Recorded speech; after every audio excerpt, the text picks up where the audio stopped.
Si pasojë e rënies së ortekave në zonën pranë tuneleve panoramike të aksit rrugor qaftëthore Theth, qarkullimi ishte bllokuar plotësisht. Situata u krijuar për shkak të rreshjeve të dëborës dhe kushteve të vështira atmosferike që kanë përfshirë zonën malore gjatë orëve të fundit. Për arsye sigurie, autoritetet patën vendosur mbylljen e përkohshme të rrugës për të gjitha automjetet, përfshirë dhe mjetet borpastruese, pasi terreni paraqiste rrezik të lartë për rrëshqitje të tjera dëbore dhe ortek të mundshëm.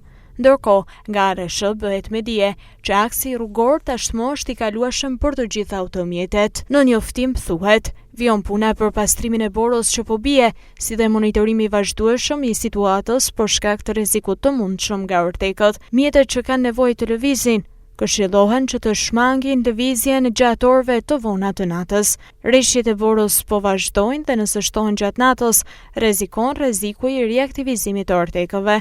Kontraktori i mirëmbajtjes ndodhet në terren me mjete dhe punëtor në gatishmëri për çdo situatë.